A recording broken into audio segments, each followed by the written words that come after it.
So with Adobe's generative AI tool, it is providing a lot of new opportunities for me to do things that I've always wanted to do, but it was too much work. And one thing is removing crowds from my shots. You know, I go to a place like a mountain range and I got people in the shot or whatever, so I just like the crowds removed. But doing it by hand, you either can, well, you can take a bunch of photos and then average the difference. There's tools for that. Or you can take a very extremely long exposure and hopefully, people have moved, but sometimes people just stay in the same place too long. It's not work. This is actually a really cool way.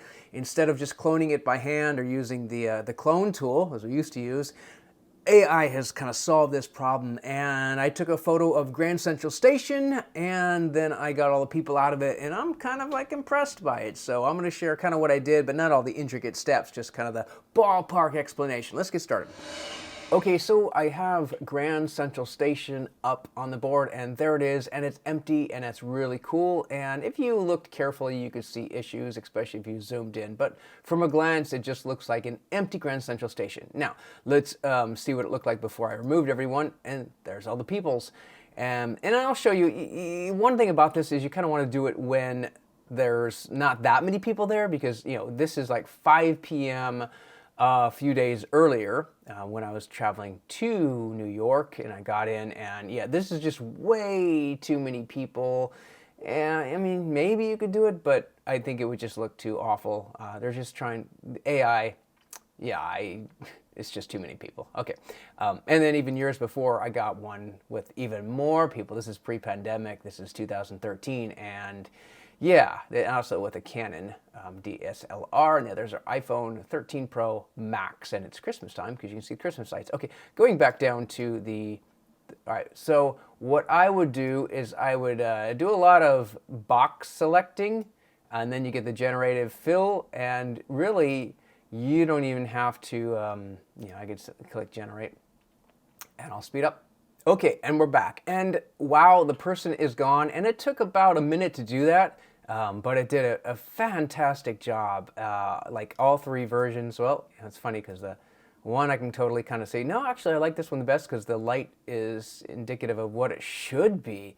Wow, that's actually, yeah, I kind of, oh, that one's actually wrong. The lighting shouldn't be that. But version one, it not only took the person away and recreated the balustrades, but it put the correct light that should be reflecting in the floor. That is just amazing. So yeah, it's really good. I'm just amazed. So I'm gonna put the person back. So I was doing this for the whole thing and I went through each person. Now on some of them I would, I'll zoom in here. Some of them I did a box, and then when you do the box you have to kind of go down to get the shadows as well.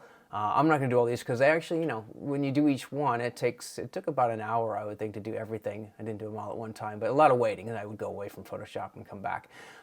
But I also did it as a lasso, and I drew kind of around them. But again, you have to kind of go down and get the shadow, and it's hard to say which one works better. But it definitely can be slow. And there's just some odd things in it. Like, I don't understand what's kind of going on here. And this isn't, this is the original. So, yeah, I don't know why I just cannot tell what that is. But anyway, so let's zoom out. Yeah, that is a lot of work to do this. But again, that's why I used a picture that didn't have that many people in it because you have to kind of click on each one. But the whole fact that, yeah, I mean, it removes a person and puts the reflection in and puts the banners, whatever they call balcony. There's a word for it. But anyway, yeah, it's really cool. So I would say I went from doing all that, and there we go. And then what's funny is because I must have used the wrong one when I first did that, because I see now this isn't correct. I should have used the original, which I actually can now. Yeah. Well, that's funny. So maybe I'll just flatten this and use that. But yeah, so this actually is a really cool shot. I think it's, actually I could have gotten a better shot. The thing is, as this was taken at 6 a.m., and that's how I got it with hardly any people, and even that. I don't even know what time it opened, so I thought it was about 6 a.m.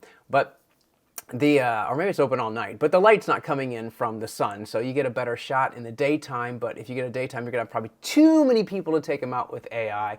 But if you do it if you got a shot with hardly anybody there, I don't know, maybe it's a holiday or Christmas or something like that. There's a time when there's hardly anyone there. That's a good starting point. Use the AI, get rid of everybody, and yeah, it's pretty exciting. If you told me a year ago, oh, Photoshop would be all that, it's like, nah, I don't think so. Because by hand, that whole cloning, nah, there's just no way I could have done that or have it even look this good. But this does a great job. It just blows me in my mind how good how far they've come with this kind of stuff. So anyway, that's it for now. Cheers.